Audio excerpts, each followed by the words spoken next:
Sunday, week 1. I should be more enthusiastic. Let's try that again. Good morning. It's week 1.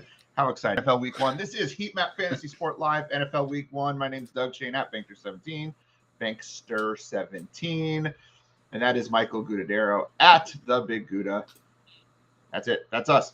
We're Heat Map Fantasy Sports. We cover everything. We cover all the sports. We're DFS, sports betting, best ball.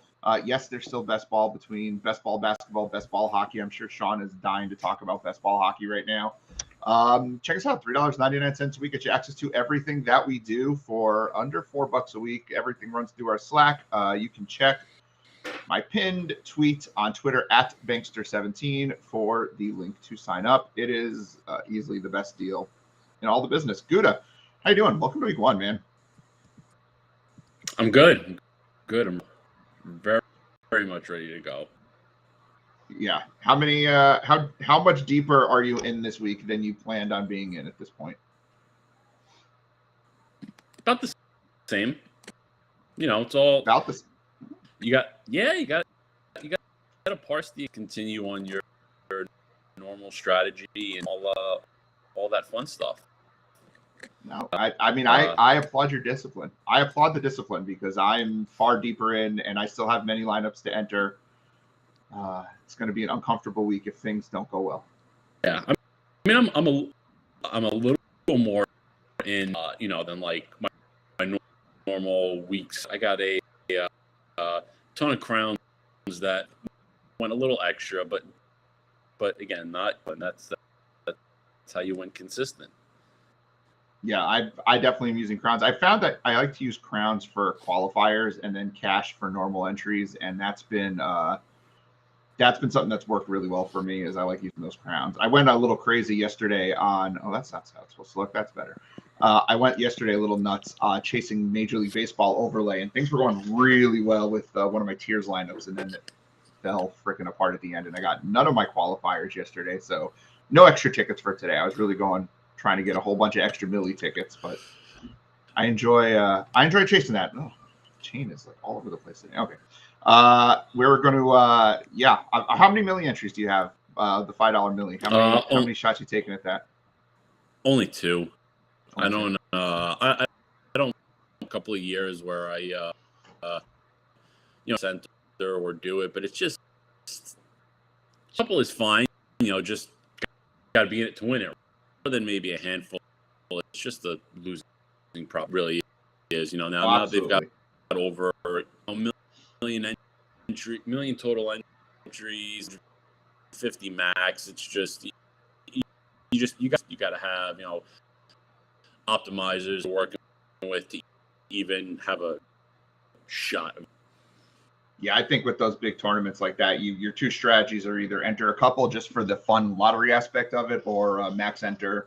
There's really no in between. Like 25, 30 entries is just, it's such a negative EV. And then, the prize pool too. You're talking first place gets $1 million. I think second place is like 200,000, which is great, but it's so top heavy. If you don't win, like if you come in, you could have a top 2% lineup and you're gonna get $7.50 for your $5. It's like, I don't think I entered a single one using cash. I think I used just my tickets for that, and I'm the same way. I'm focused way more on the smaller field or single entry or three. Oh yeah. Hey, listen, if you follow tournaments and you're getting shit, I'll do entry on that all day long. For sure, absolutely. I find too that sorry, I was just in there. I find too if you do certain sites or there's certain content providers out there who have deals with DraftKings and whatever, and they have zero rake listener leagues. Those are really good ones to chase down. I know Joe Holka did it. Al Zeidenfeld did it. I think Jeff Manns does it on FanDuel or used to. And it's not that, it's great because there's any more insight, but the no rake is great. That adds an extra 15% essentially to the prize pool. So do you want to chase down that free money? It's a real good strategy to attack. Good morning to everyone out there too. Big Matt said a good morning to us. Happy football season, Big Matt. Really excited for this year and another year with Matt on the team. Matt's been one of our longer members. He can attest to the success. He joined. He listened to me on the radio a few years back. heard a couple of hockey plays, won with some really good money that weekend, and has been with us ever since. So I love. Go check Matt out if you can. I think it's @BigMatt88 on Twitter. Ask a member how they feel about being a part of the site. Definitely worth the $4 a week. All right, Gutta, let's talk football. Like, it's enough bullshit in here. Let's pull up the slate. What is the first thing that you're looking for in the slate? And one more thing before. If you have questions, please put them in the chat on YouTube. We can see the chats. Just pop your question in the chat, and we'll try to address it immediately. The more you ask, the more we can cater to your needs. Otherwise, it's just me and Gutta talking about whatever we want to talk about, and that's usually me rambling and then letting Gutta ramble for a while. So, Gutta, what's your big story for this week? What are you looking at for this week? Like, what drew your attention to this week first and foremost?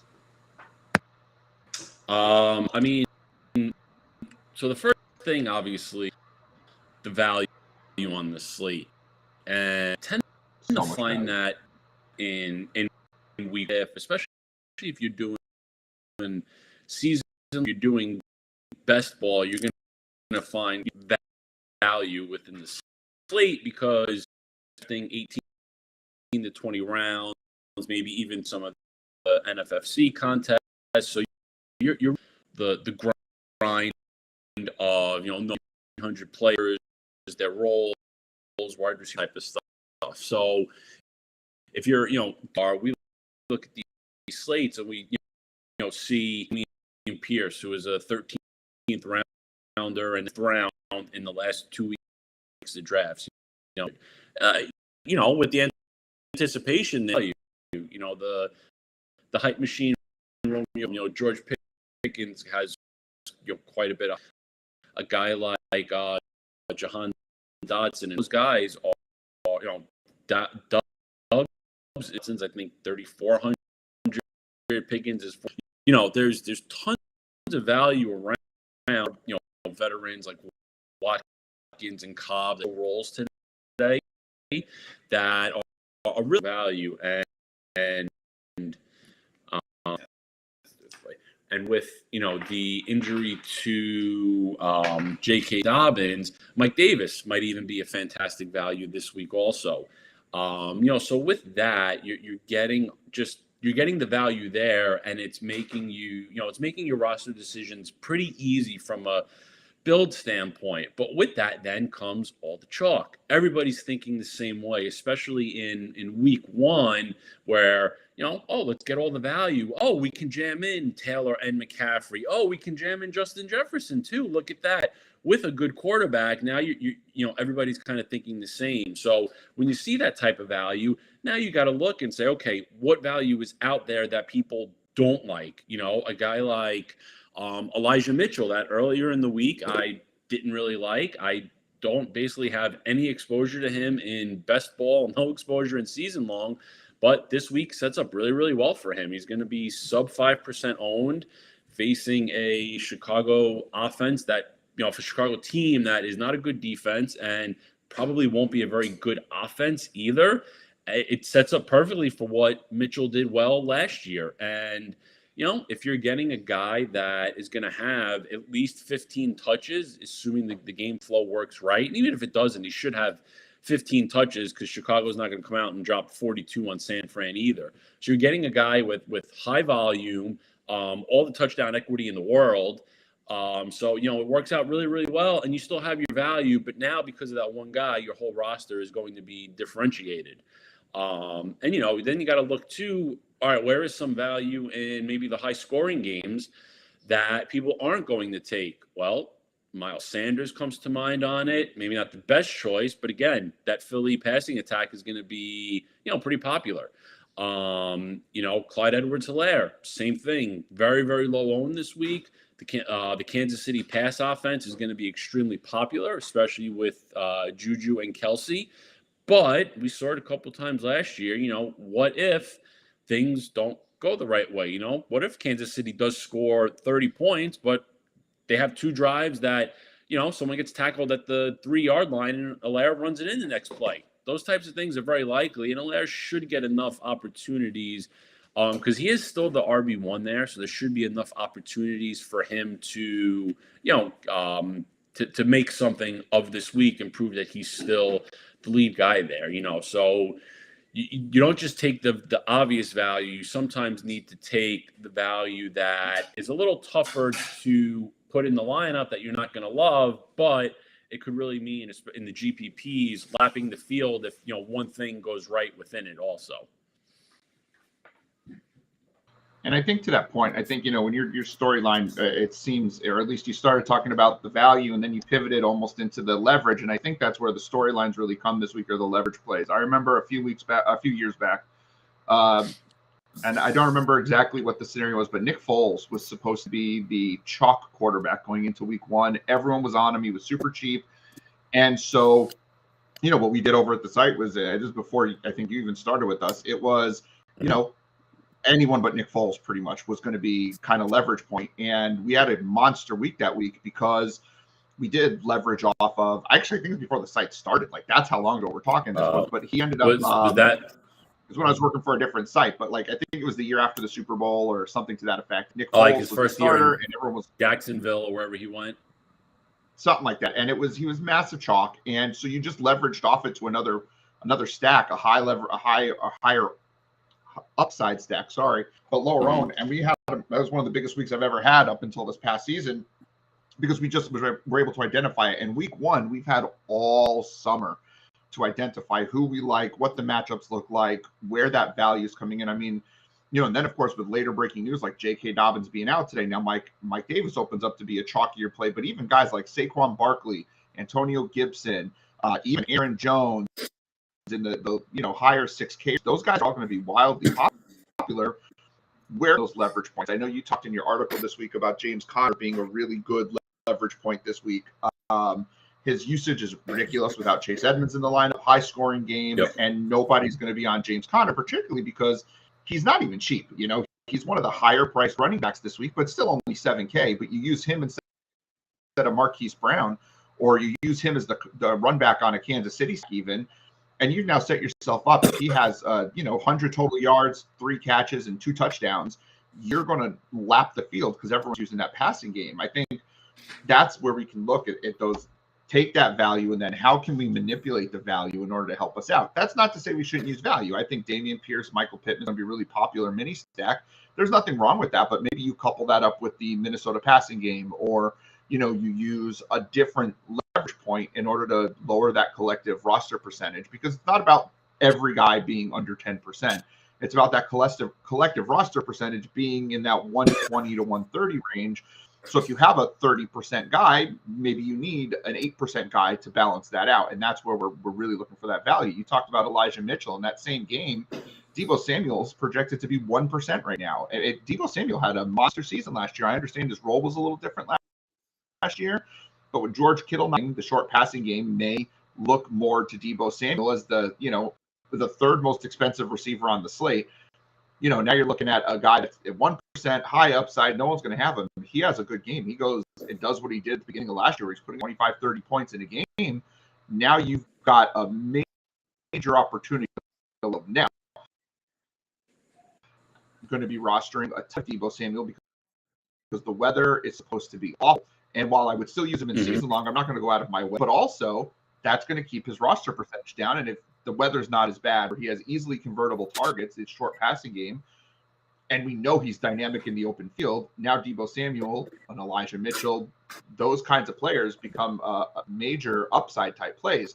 Also taking a look here, I just built this lineup. I'm not saying I like this lineup at all, but you were talking about jamming in the higher priced players. There's no one in this lineup that I'm overly uncomfortable with. And that's a lineup you can put out there and jam in, Taylor, McCaffrey, Jefferson, as you said. You can get Darren Waller. It's, you get a real high, a higher upside value play in Mike Davis. You've got the higher upside plays in Tony. And that's a lineup you can put out there. So you can pretty much do whatever you want this week. So the question is, being able to do whatever you want, what can we do that's different? Because everyone can do whatever they want. How can we be different? I think that really speaks to the point that you are making.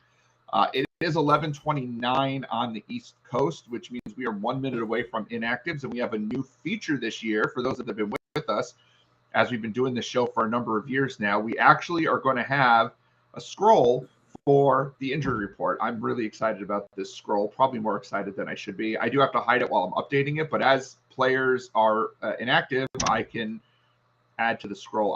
I'm really excited about this. It's the nerd in me coming out now where we can add players to this. So Gutta and I, we're going to ramble a little bit while we scroll, looking to see what the inactives are. This is the most exciting part of the show, and then we can talk more about our stacks and the moves we can make if there's any surprise inactives. I don't expect there to be, hence the word surprise. Yeah, probably the biggest one right now I'd say we're waiting for would be Michael Thomas, just like official word. Everything seems like he's going to play, but you never know sometimes with these guys too.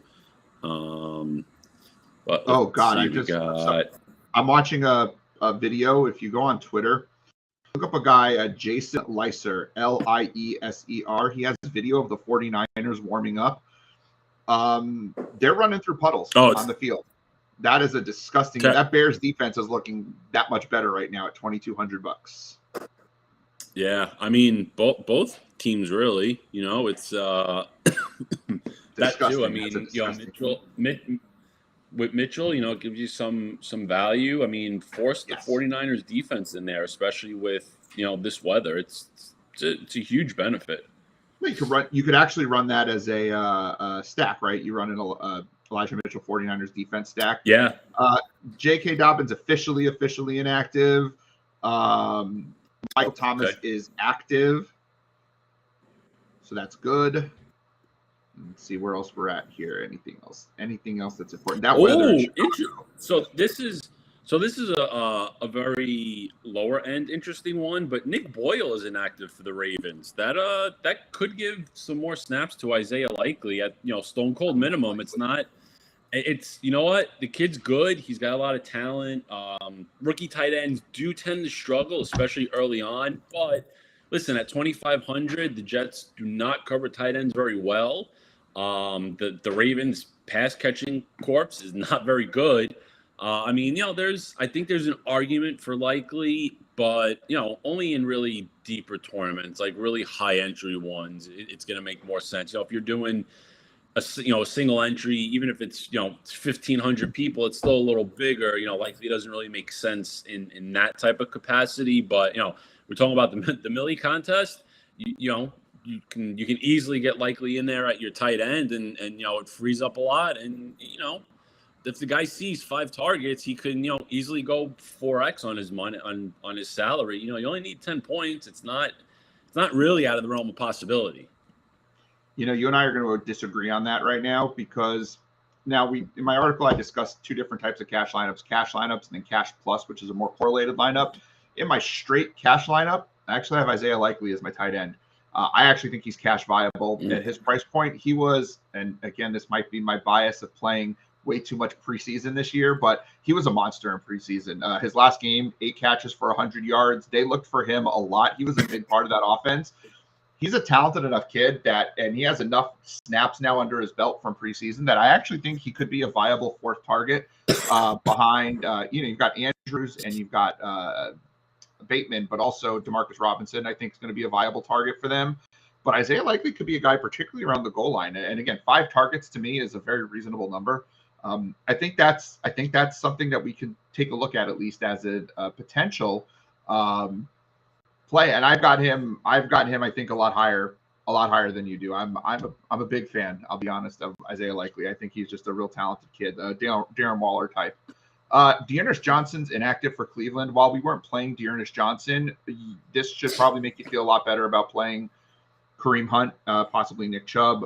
Not possibly. We're playing Nick Chubb anyway, but in season long at least. I'm not really playing him in daily, but perhaps you get a little bit of interest in Kareem Hunt there going against Carolina. Snoop Connor is inactive for Jacksonville, which just lets me know that James Robinson will be active. I don't think he's going to eat as much into Travis Etienne's work. I think it's going to be kind of like Darrell Henderson and Cam Akers on Thursday. I think if we learned anything from that game, that's these guys come back from injury shouldn't eat into healthy players. Now, Etienne was injured too, but it was a different injury. It was much earlier in the preseason. Etienne's played plenty in the preseason. He's going to be fine. Drake London is active. Ty Montgomery is active, that's actually a bigger one than you would think. Ty Montgomery got injured, and I thought he was going to go on the PUP list in preseason. He's actually active for the Patriots, and he's going to be there. He could potentially be the pass catching back. We're going to give that work to Ramondre Stevenson. But now it looks like instead, Ty Montgomery could possibly get into that. That makes me like Ramondre Stevenson quite a bit less. Doesn't really affect me in terms of Damien Harris. I still think he's going to lead the backfield in touches.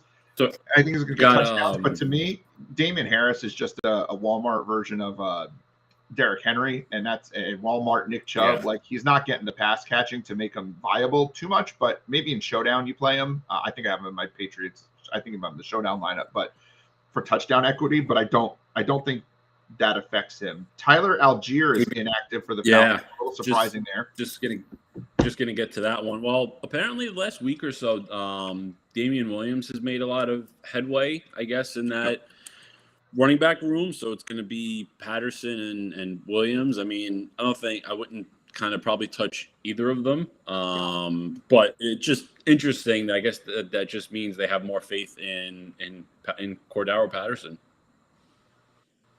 Laviska Shenault inactive for Carolina, which in and of itself isn't a huge deal. But I do think, again, for showdown, that does give us a little bit perhaps of a bigger push towards Robbie Anderson and Shi Smith. Shi Smith was really good in preseason for Carolina, and I don't know priced in showdown. I'll definitely check that out in a minute. I'm going to guess he's near min price because he's stone min on the main slate. He could actually be a pivot type of play. He had a real good rapport in the preseason with the quarterbacks for Carolina. And I thought with Shenault getting traded there, that would be a problem for Smith, but obviously in this case, it's not. I find that really interesting. I think that's he's an interesting guy again for showdown. I'm not playing him on the main slate. Maybe if I have 150 lineups, I'll throw him into one or two, particularly if I have a Carolina stack. But I do think, again, preseason he was really good. So again, maybe I'm back into preseason drunk. Who knows? I am very drunk off the players. I had a really good preseason, and I feel a lot of I feel a lot of love for those players I use a lot in preseason. Give me all the Bryce Perkins you can handle. Trey Sermon inactive for the Eagles. That's probably not a surprise. We weren't using Trey Sermon. It doesn't really do much for my Miles Sanders love. He's fine. Good leverage point on Miles Sanders. Jacoby Myers is active. Jerome Ford being the RB3 in Cleveland. Speaking of Cleveland, rumor has it that Demetric Felton's going to be the slot receiver. Really? Yeah, that's rumors that Demetric Felton's going to be a slot receiver. He was at plus 1,600 for an anytime touchdown earlier this week. He's now down to like plus 600 or 650. So that was good value when I picked that up. But Jerome Ford being the RB3, he also was really good in preseason. He had a couple of really strong games. I'm surprised that Ford is active over Johnson. Maybe they're trying to keep Johnson healthy, because they like him better in case of an injury to one of their top two guys, and this is just how they can be sure. Yeah, I guess so. And I guess too, Johnson's got more trade value if they go that route at some point as well, or they trade Hunt, they make sure Johnson's healthy. Yeah, I suppose in that way. Kittle officially inactive. Danny Gray, if you were looking for a 49ers wide receiver 3 sleeper guy, Danny Gray was big in preseason. He is inactive, so he's not a guy that should be on your list there.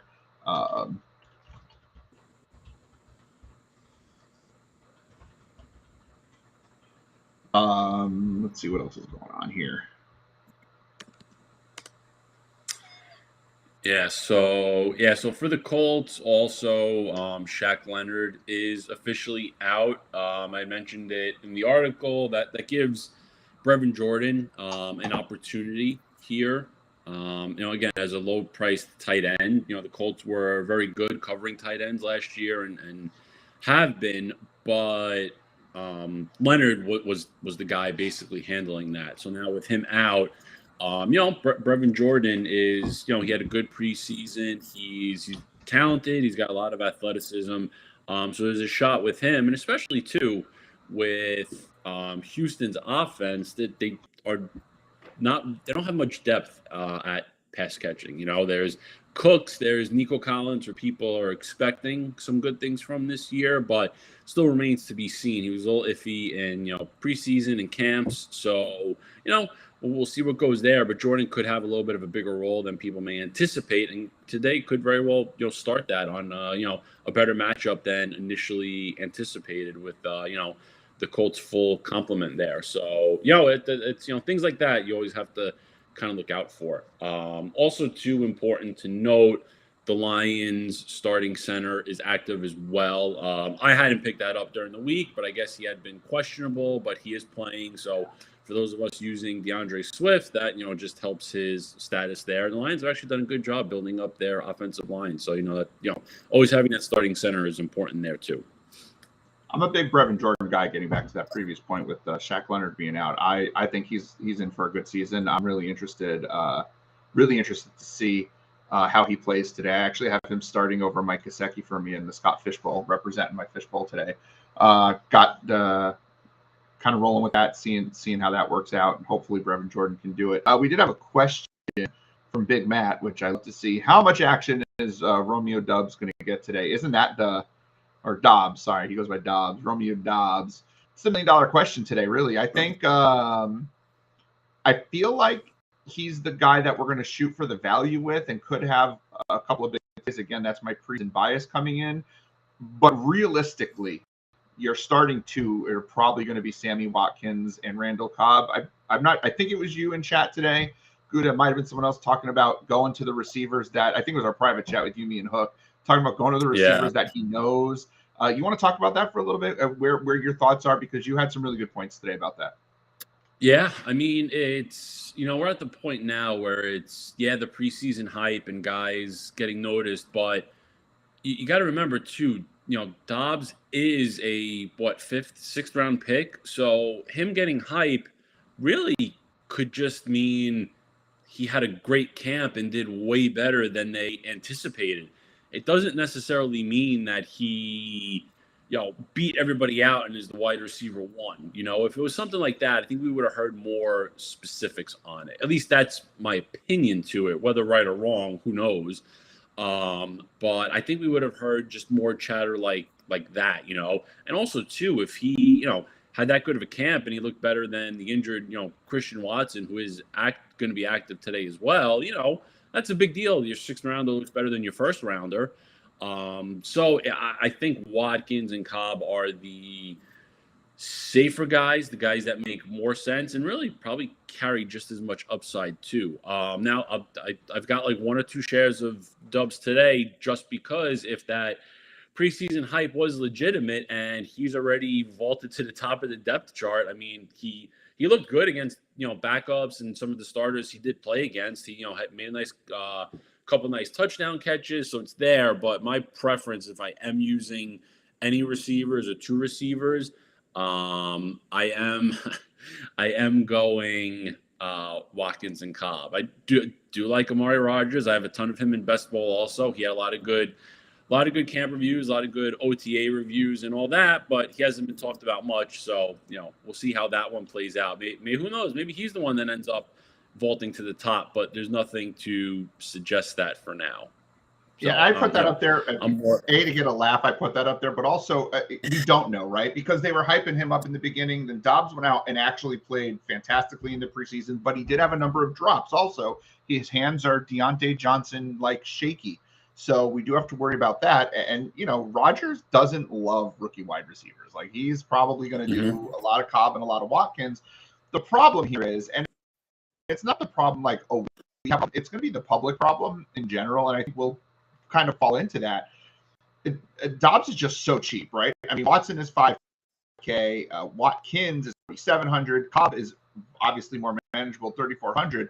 But being stone min is like, wow, that's, let's try to get the value there. But it's and Sean, our slot guy, he does a lot of research on the slot, does a smash matchup against a smash matchup. And so it's like, he's probably the best play is Cobb. If you have the extra $400, maybe you make that work. I know for me, if you go and look at my lineups and my percentages, I have far more Dobbs than I do the other three combined, which might be a mistake. I was enamored with the 3K price. I was enamored with how he played in the preseason. Again, that loyalty to my preseason guys. I may go back prior to lock and pivot some of that to Randall Cobb based on the matchup, his comfortability with Rodgers, the fact that Dobbs will probably be the most widely rostered of the Green Bay receivers. Watkins is pretty highly priced, all things considered, but it is week one Sammy Watkins. So let's see if any of that narrative comes into play. He's always great week one.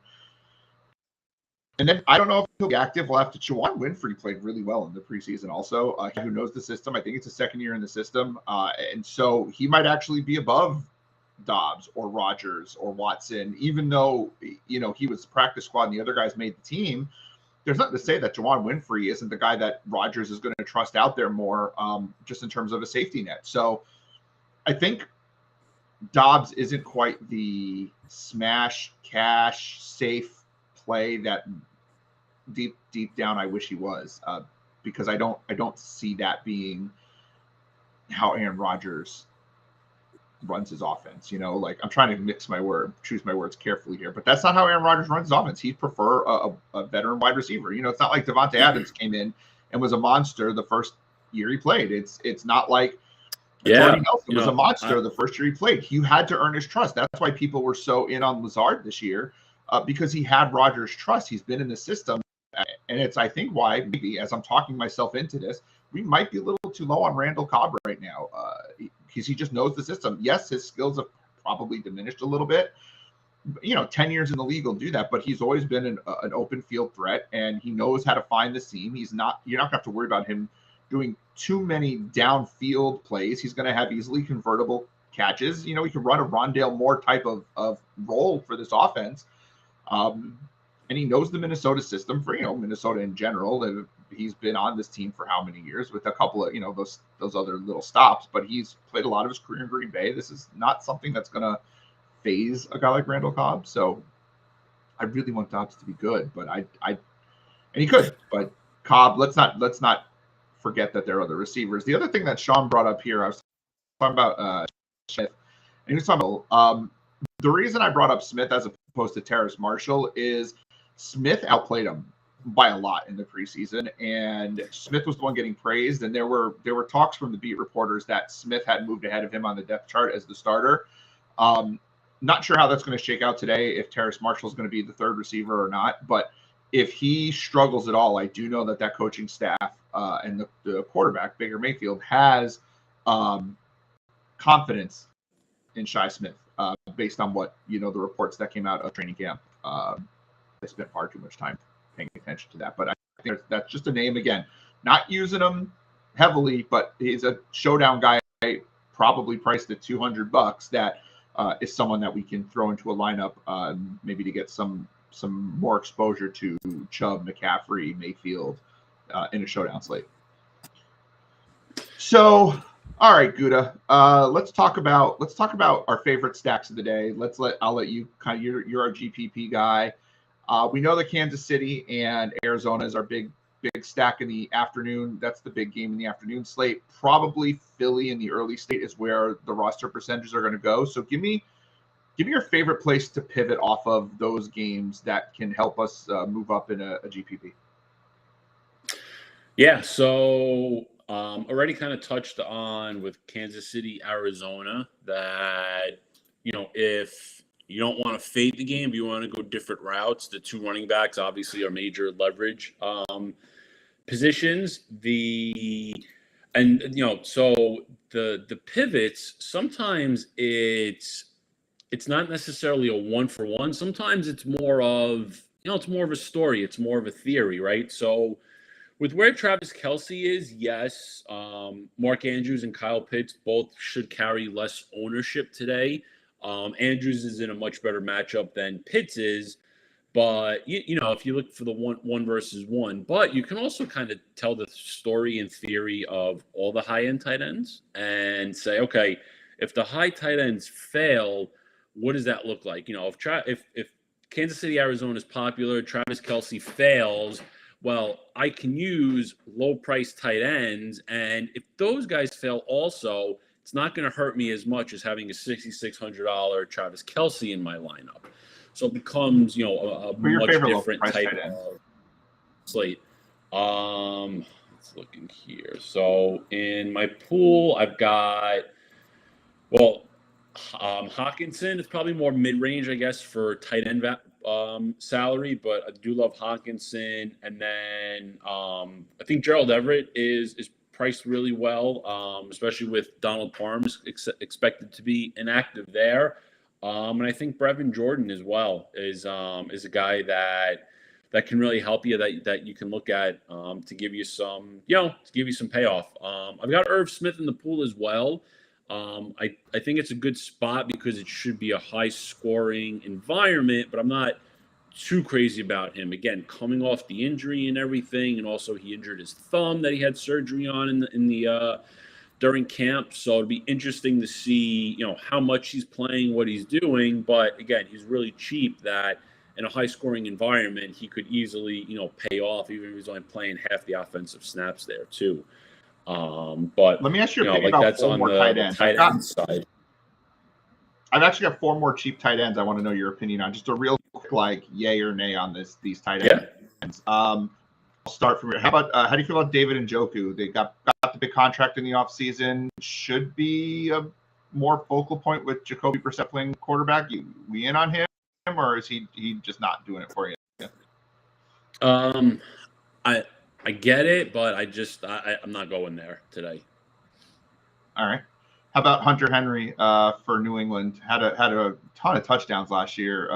Starting to come, down a little bit in price there. Does he do it for you, or again, are you just looking like what? Let's just play this game instead. Hunter Henry or Irv Smith? That's kind of where I'm at right now. Yeah. I would say Irv Smith. Irv Smith. How about Austin Hooper? A potential one of the more reliable targets for Ryan Tannehill against a Giants team that historically does not cover the tight end well.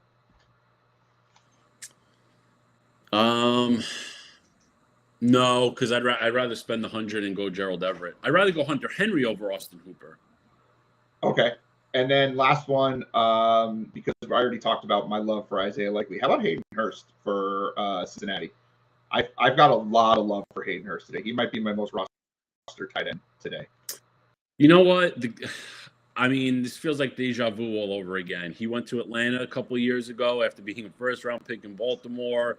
He was having a great offseason, rave reviews, and he didn't do crap. And now Cincinnati, we look at it was awful. Listen, CJ Uzama had a couple spike games last year. Hurst probably will be used. I just don't think this is the game for it. If I'm having exposure to Cincy, it's just kind of mix in and chase, because I think that Cincy probably controls it pretty easy. So I don't think Hurst is going to be a guy that they're really going to use this week in any meaningful way. Because I know for my Cincy stacks, right? Because I think the Cincy stack could be pretty interesting with Mixon being fairly chalky. He's showing up pretty regularly at the top of a lot of optimizers, which means he will be chalky, since a lot of people just like to use optimizers and just set it and forget it. If people are going to use Mixon, they're not going to use the passing game. I've been using Burrow, Chase, and Hurst as my stack to just to save some money from T. Higgins. Yeah, and I just don't love Tyler Boyd. I know that'll break Sean's heart, but I don't love Tyler Boyd. Yeah, in a sense like that, Hurst makes a lot of sense as your third piece there and everything. So that's okay. That I'm good with. But just it makes me feel better. That's good. I feel better now. Yeah, just Hurst in a vacuum, just by himself, I don't think makes any sense. But if you're stacking with Burrow and with Chase, by all means, that now you've got meaning for it, and it works. Yeah, because I'm running that back with Najee Harris. And I find even Najee Harris, Hayden Hurst mini stack is my secondary stack is working, because it saves me a little money, gets me off some chalkier plays. I agree, though, it's like a one-off or a cash play. I'm not really into Hayden Hurst. Sorry, I have the hiccup, so I apologize on that.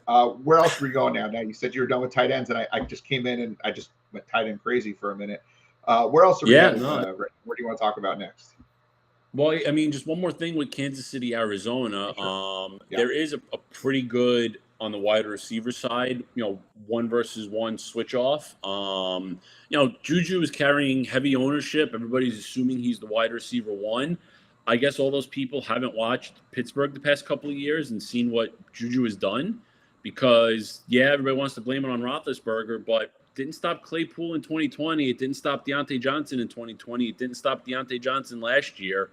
At some point, it's the player. It's not the excuses. I just think the Juju that we've seen the past couple of years is kind of who he is.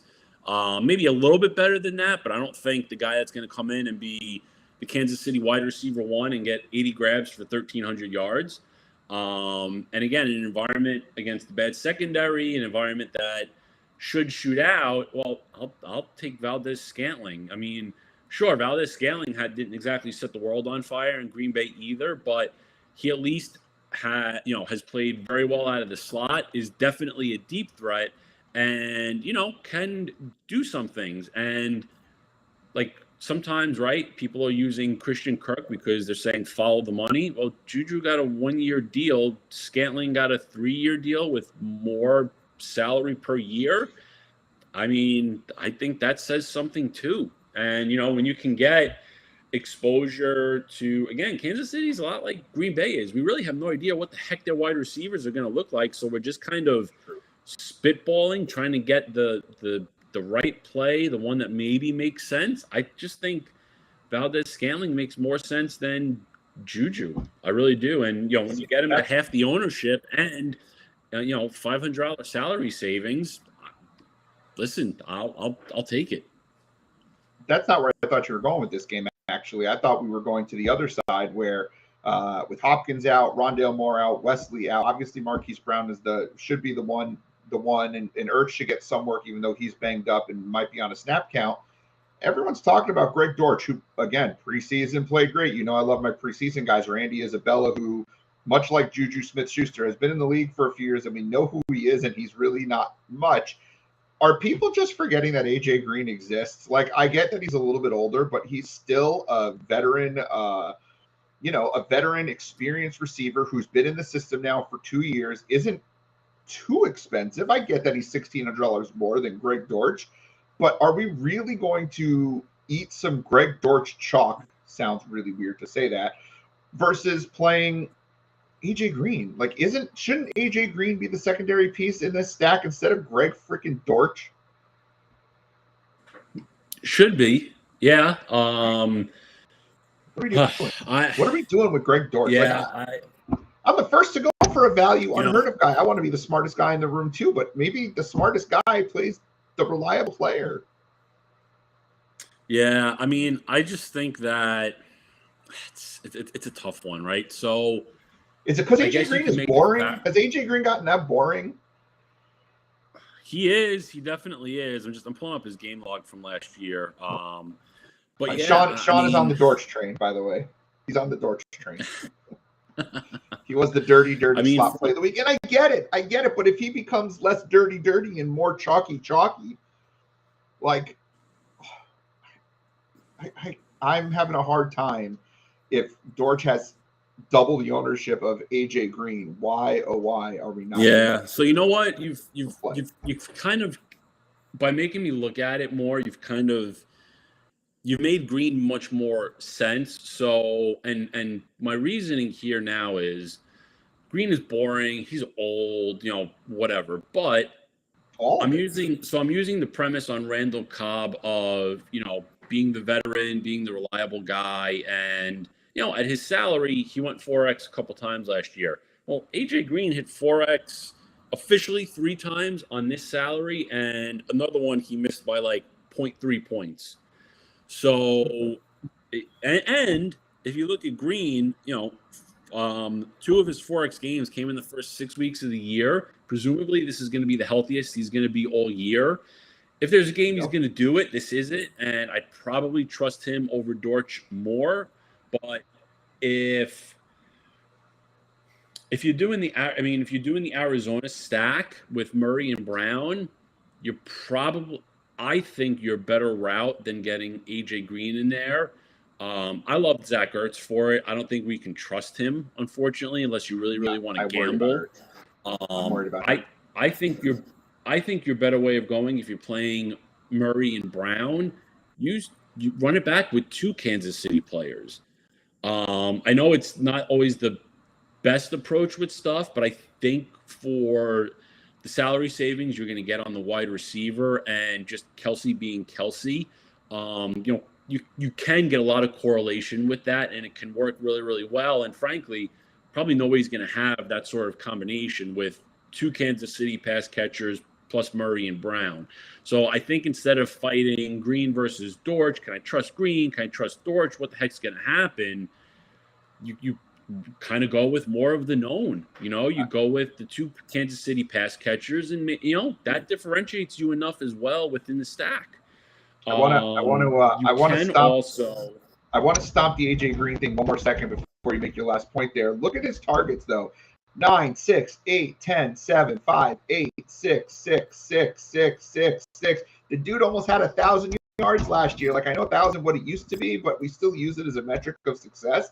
Like, yeah, he wasn't old. Like he put up similar numbers to Kyle Pitts. Like, when you think about it, like, we love Kyle Pitts. Like, and that's not even to say Dortch could be bad. They're going to be on the field at the same time. If Dortch is playing the slot, AJ Green and Hollywood playing the outside, but like, I'm going to have to make some lineup. Either I'm going to make lineup changes, or in true bankster fashion, or heat map fantasy sports fashion, when in doubt, make more lineups. I think. Yeah. And you were going to make another point too, though. I would love to hear that too, because I'm really confused here, because we got to have exposure to this game somewhere. Yeah, and I mean, it very well can be AJ Green, because we do have to remember as well, when guys are injured, the backups don't always just step into the role. Yeah, there are some guys that do, like, it's not apples to apples, but like if Dalvin Cook goes down, Alexander Mattison is stepping into 75% snap share. There are certain guys that it happens. With Greg Dortch, we have no idea if he's going to get Rondale Moore's role or not. Like, let's be honest, if he was that good, or if he was going to make that big of an impact, wouldn't we have been hearing more about his role for this week before Moore got hurt? Wouldn't there have been, just more there to Dortch than, Moore is out, so Dortch is just going to step into it? Not saying that he won't, but we see this quite often with injuries, and we make assumptions guys are going to step into the role, and they go out there and they play half the snaps and they get 3 targets. And everybody wonders why they didn't get used when injuries occur. Well, there could be a big difference between.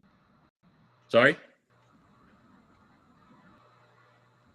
It's not like Rondale Moore had this giant role anyway. He had 6 or more times last year. It's not like we're replacing Jerry Rice here. We're replacing a guy who had I think his average depth of target was negative. It was behind the line of scrimmage. We're not talking about a guy who was, as of last year, this major role in the offense. AJ Green was more involved in that offense than Rondale Moore was. So even if Dortch steps into that role, do we even want him anyway if he has the exact same role? I still would probably prefer AJ Green's role, even at the $1,600.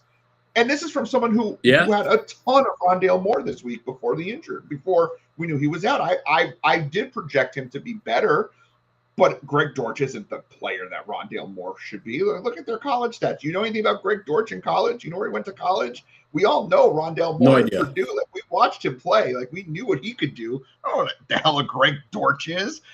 Greg Dortch sounds like a German tennis player. Like, he's not an NFL slot receiver.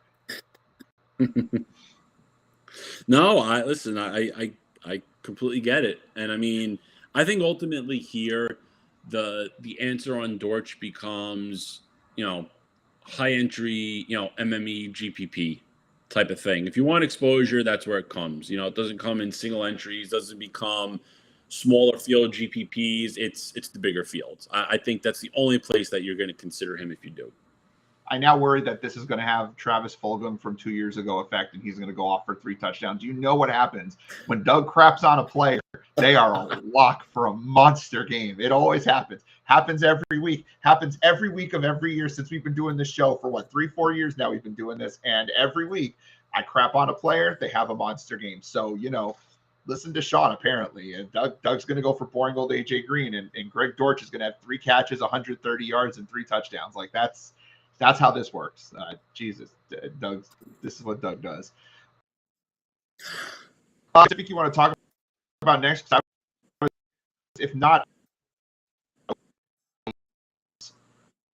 like there's a lot of games that just aren't even being talked about. So maybe we'll give it an opportunity to give some love.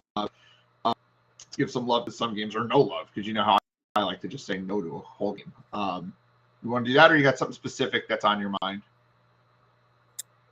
No, I mean, it's just kind of general slate theory, I guess, in that sense. There's not many.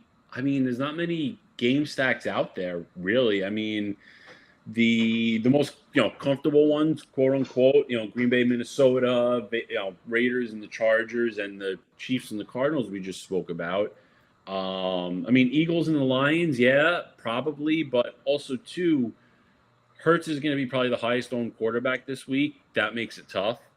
And also as well, it's going to be very popular. And what if Hurts runs it in? You got your Philly stack. It's just a very weird way the slate lines up. There are obviously some stacks that become a little more leverage. If you're using Matt Ryan with Michael Pittman, that gives you good leverage over the field, because Pittman's going to be highly owned with Ryan having no ownership. It gives you some leverage over Jonathan Taylor.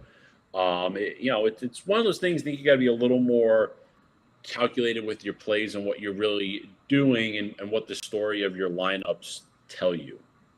I feel like in my career, we'll call it a career of playing DFS. We'll call it a career now. Maybe we'll, legitimize it, right?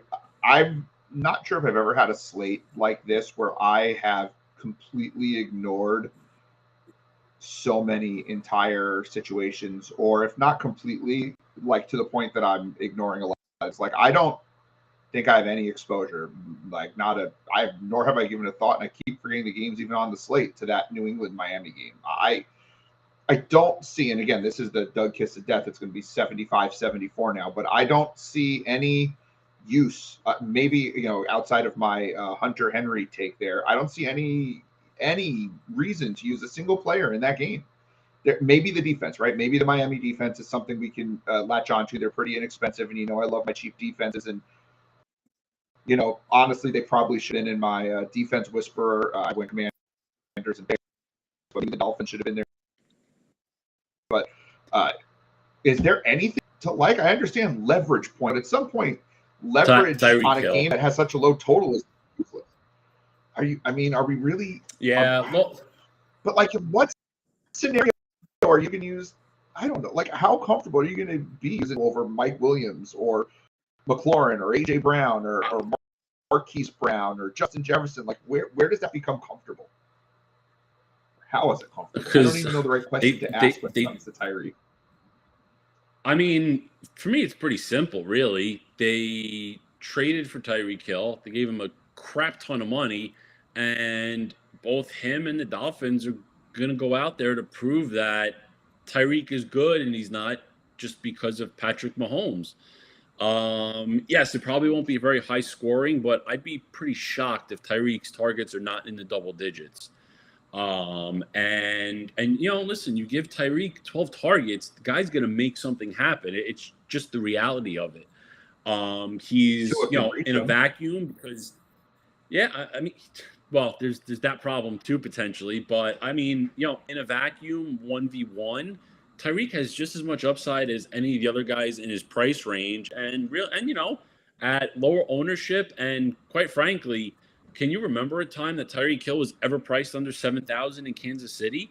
Like, let's for argument's sake, right? Because a lot of it too with week one pricing, you're almost looking at, well, where's the guy's price going to be next week, 2-3 weeks from now, and are they overpriced or underpriced right now? If Tyree Kill really is the guy that played in Kansas City and it wasn't because of Patrick Mahomes, Tyreek's probably 7,500 next week. he's a And then really 8K I the think week he's a after. really good value, and again, compared to the other guys in his price range, he's got as much upside as anybody else does. Like, do you think Tyreek has more upside than Keenan Allen does? I think so. I think he's got the same Yes. upside that Mike Williams does. I think he's got way more upside than Terry McLaurin does, and I think he's got more upside than AJ Brown at 6,400 does as well. I just think it makes a lot of sense, and you're getting Tyreek like really underowned.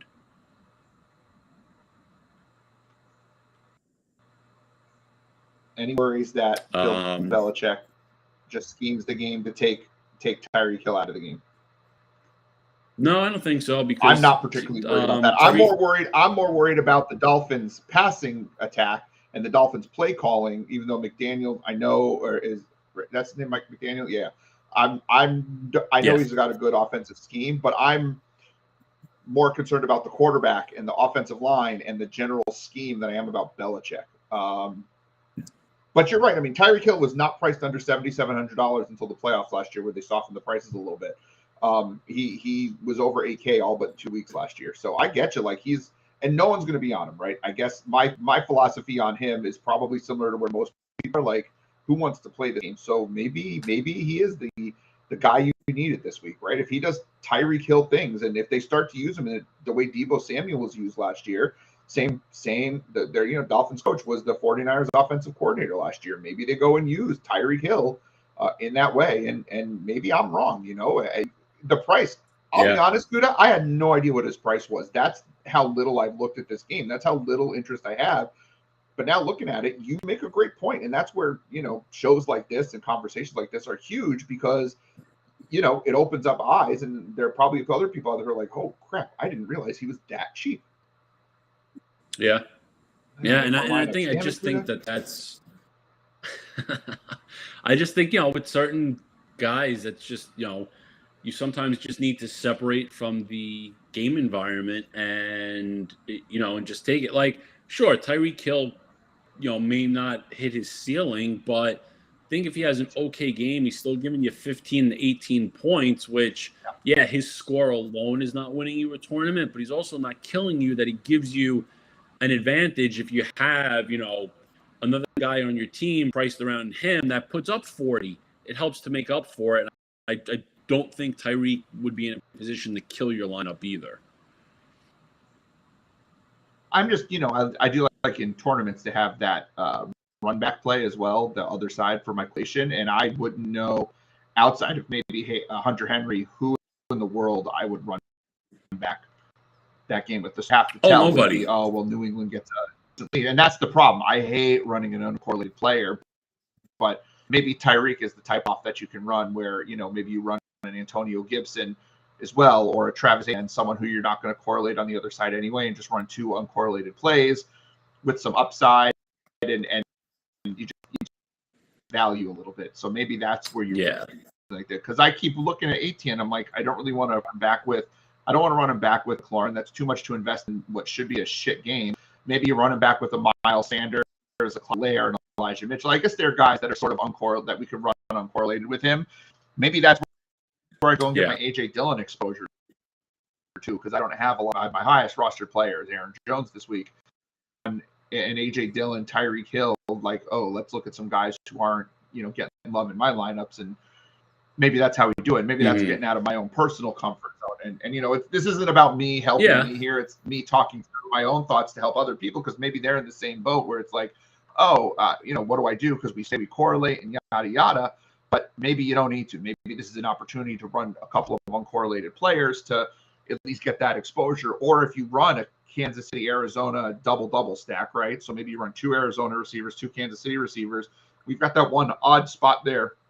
And maybe that's where you run a Tyree Kill, or even correlating with the Dolphins defense. Maybe you think Miami just blows out New England and you run the Dolphins defense with Tyree Kill. So that's something I could probably get behind, even though normally receivers don't correlate. But if they do use them as a running back, if they use them in running situations, then it does sort of correlate a little bit.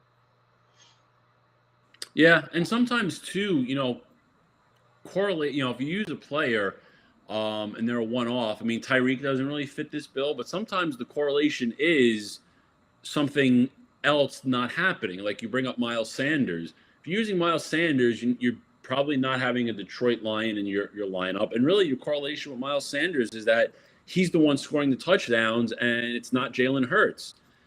That's a very big correlation. Even though there's nobody in the lineup, there's still a reason to using Sanders in there.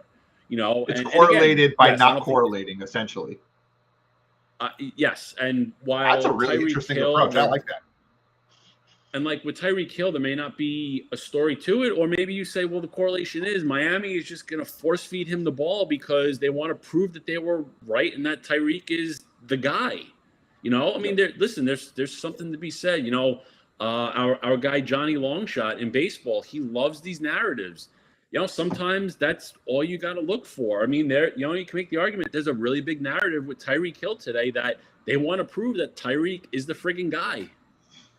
That's all right. You've convinced me. I will be making a Tyree Kill lineup when we are off the air. Once we get done, I will go up, sit on that phone, and mass enter Tyree Kill lineups. I think it makes a lot of sense, actually.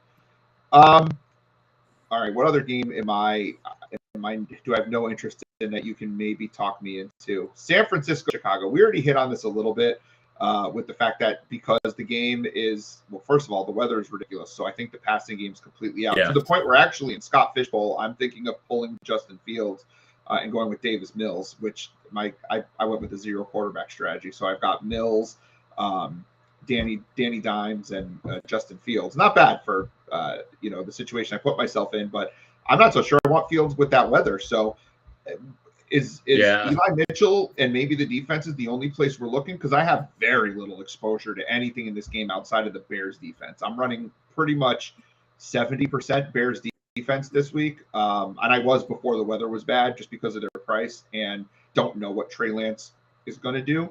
And with Kittle out, I thought it made a lot of sense. Is there any reason to go to this game outside of the defenses and maybe Eli Mitchell for some correlation? No, definitely not with this weather. At one point this week I thought maybe with Kittle out, Lance and Ayuk, stack would have made some sense.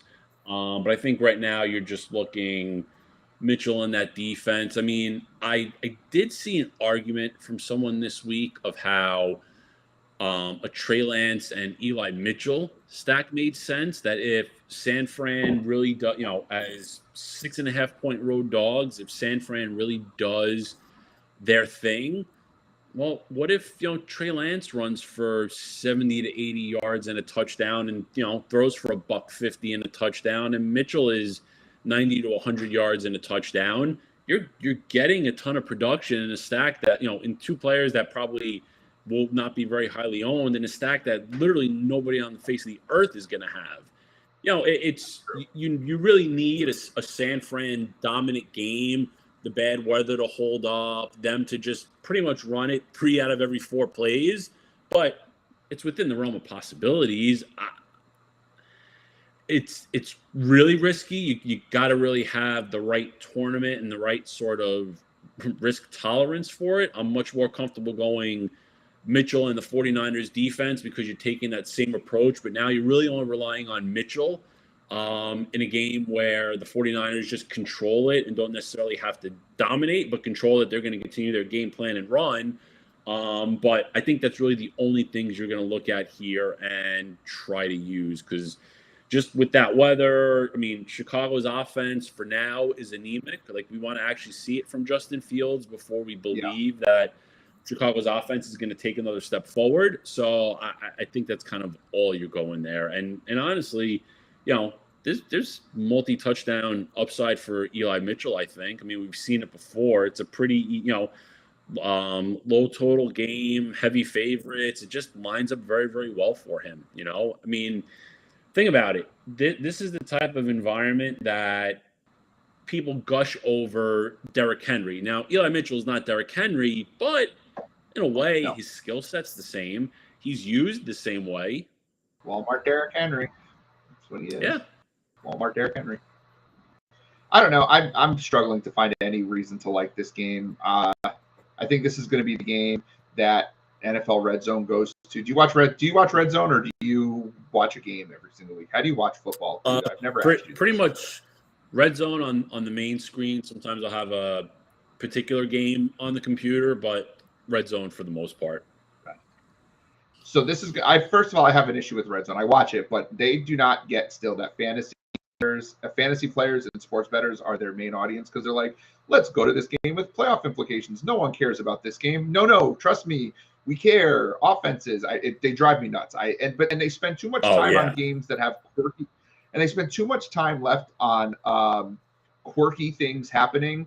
I think this is going to be the game, the San Francisco-Chicago game, that is going to be completely useless for fantasy, that they're going to spend far too much time on because the field looks funny, and I'm going to scream at my television, and you might hear it all the way down to it, since now I'm on the East Coast this year. Well, I was on the East Coast last year, but you might hear me screaming about, I don't care about this game. Take me back to the Pittsburgh game. Whatever. Yeah. That's whatever it is.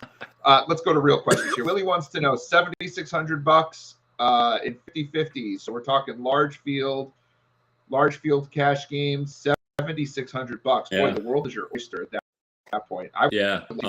Looks like, and where you could upgrade. I mean, Kamara fits right in. I mean, I'll give you right in with 500 to spare. Yeah. I mean, out of kind of where you can go, Aaron Jones would be my favorite. And if you do have Aaron Jones, Kamara is the easy answer there too. Yep. Yeah, I mean, so Kamara, Aaron Jones. Realistically, flip the order. Yeah, I mean, realistically, say that again? I'm sorry. Oh, I said Aaron Jones, but flip the order. I prefer Jones over Kamara, but those are the two guys. I'm in agreement with you. And then if you get Aaron Jones, take that $900 and find somewhere else to spend the money. But you were talking to me about realism, something I don't live in. Let's hear what you were saying realistically. Well, no, not about you. I was saying, realistically with Aaron Jones, I mean, I'd be hard pressed to think he doesn't see at least 20 total carries plus targets. He says he has Jones already, which is good. Kamara. We're going Kamara if you have Jones already. Oh, yeah.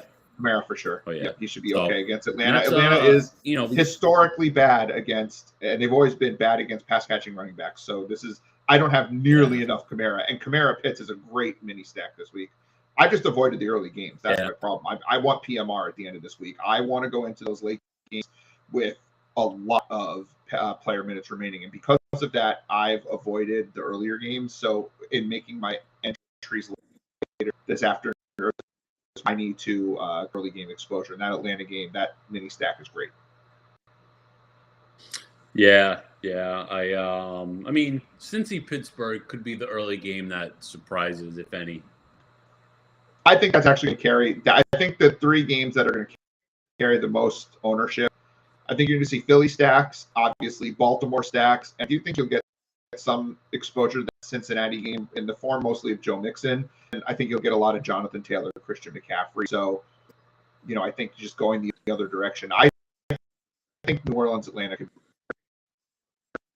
be a decent scoring game because I think Mariota is actually not a half bad quarterback. I think people are sleeping a little bit on the Atlanta pass catchers. Like, oh, well, they have nobody. Well, no, Kyle Pitts is a generational talent at tight end, and Drake London was probably the best receiver coming out of this draft. And again, Mariota is not going to make a lot of mistakes. Let's not forget he held the record, if I'm not mistaken, for the most consecutive red zone attempts without an interception or whatever it was. Like, he's a very efficient quarterback, and he's got legs on him. And we also should not forget that Jameis Winston was really good last year before he got injured, and Mike Thomas is back. And Alvin Kamara is a great running back. I think this game has the opportunity, because it's in Atlanta, for being a little bit more of a shootout than people think. And now I'm talking myself into some stacks for that game. But I think that game could, especially the early only slate. Don't be afraid to hit the early only slate, since a lot of people are focused on that late slate. I think there's an opportunity in early only slates to have a little bit of an edge just by pivoting off Baltimore and Philly. I think you've opened yourself up with the New Orleans Atlanta game, the Indy passing game. I think Washington Jacksonville could be a really interesting fantasy game. I think there are a lot of pieces in that game, but between McLaurin and Jahan Dotson, I love Zay Jones. Kirk should be at his price. Kirk is going to be great. Sean's article talked a lot about Christian Kirk this week from the slot, and he's really underpriced. And I think ATN is going to go overlooked a lot at his price point. So there's some games that you can attack in that early slate, especially if you're playing early only. You don't want to get screwed by the late game high totals. Just play early only slate and just pull that leverage off Baltimore, Philly. And I think that's reasonable. I don't think Baltimore and Philly are so far ahead of the field that you're going to be in trouble if those games go off, because there are spots that should go off this morning. That's where I'm at. I agree. I like it. I do. And you're talking me into an early only lineup that is either going to come in first or crash and burn, but it's tell us about good. It. Tell us about where you're at with that. So, I mean, give us at least an idea. If you don't want to go specific. Give us an idea where you're at. I'll give you the whole thing and explain it. So do it. So Pittsburgh, Cincy stack, Burrow and Chase with Harris, a little different, right? Yep. Correlation of Kamara and Pitts. Love it. Antonio Gibson stacked with the Commanders defense, and then some big time leverage one off of Alec Pierce, hoping maybe he gets 5 catches and a touchdown, and takes a little bit away from Pittman and Taylor, who in an early only slate will probably both be 60% owned. Yes, and I don't think both. I think there are a lot of lineups that have both Pittman and Taylor, and I think that's a mistake. I think with that game, because of the high roster percentage on both guys, you got to. I have a problem with having one of them, but you got to take a stand between Pittman and Taylor. I think that's courageous to not have Taylor or McCaffrey in your early lineup. That's that takes guts. I love it. That's the kind of tournament winning type of a lineup. And it's not like you have a dud in that lineup. I mean, maybe Alec Pierce, but at the very worst, he's their third wide receiver in a game where they could pass. If Houston's at all plucky, which I think they could be this year, I believe in Davis Mills a little bit. I think that's a fun lineup. I like fun. Yeah, I mean, people forget Davis Mills when he went to Stanford. He was the top recruited quarterback in that class, and he played relatively well in Stanford. He came out a year early. He probably needed another year of seasoning, but he's got some real talent behind him. And let's face it, he was the best rookie quarterback last year. He really was. In a class, for sure. Yeah, and in a class that was pretty highly touted, and he kind of Mills went under the radar. He performed pretty well, and he's got a real shot to be their quarterback of the future, and he knows that. So there's definitely opportunity there. Is it going to show? Who knows? But there's opportunity there.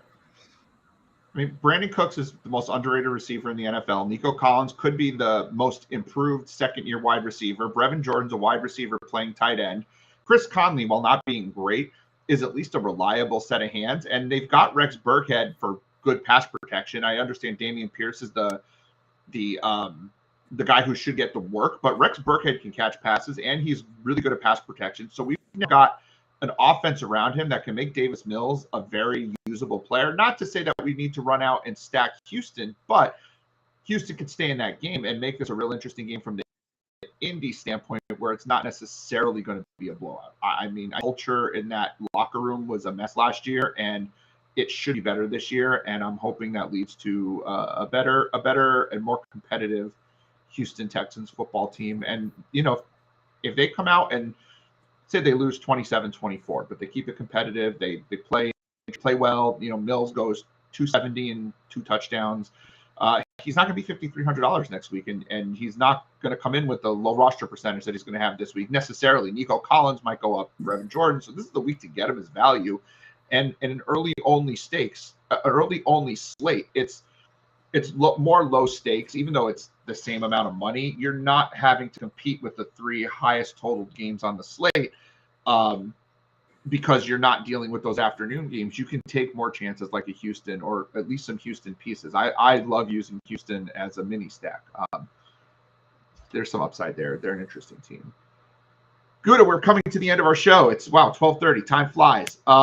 Thank you everyone for joining us. What is your final all-encompassing week 1 thought behind? Besides, Doug, you ruined everything. Greg Dortch is going to have 3 touchdowns because you shit all over him, and the New England game is going to be the biggest shootout on the slate. What is your lasting message for this slate for today, week 1?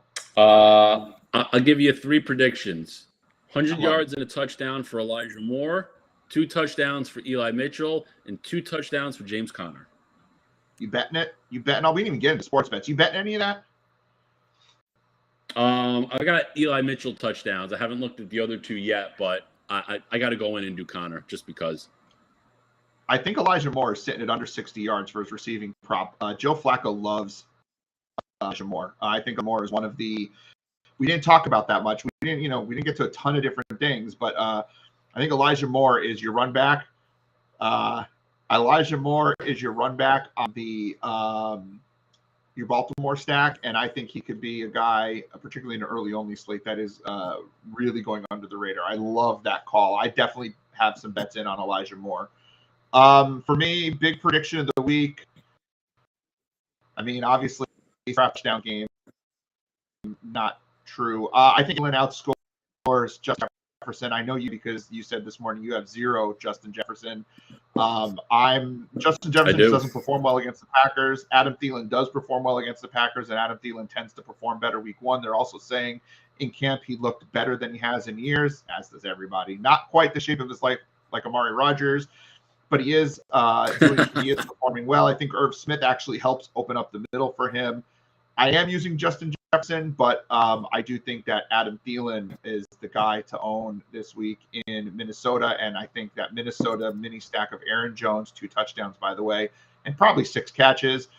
Aaron Jones is the wide receiver 1 for Green Bay. Aaron Jones, Adam Thielen is the mini stack to own this week. That is it for this week. This is Heat Map Fantasy Sports, week 1 NFL preview in the books. Doug Shane at Bankster17, Michael Gudadero at The Big Gutta. Come check us out. $3.99 per week gets you access to everything that we do. Check out my pinned. See, I have to remember to say it's not on the website anymore. We don't have a website anymore. Everything runs through Slack chat. Everything runs through Slack chat. All of our content for all sports. It's only $3.99 a week. Check out the pinned tweet on my profile at Bankster17. Thank you so very much. Have a wonderful week. We will see you next week. Make that money today. Can't wait to see that green in our Slack chat.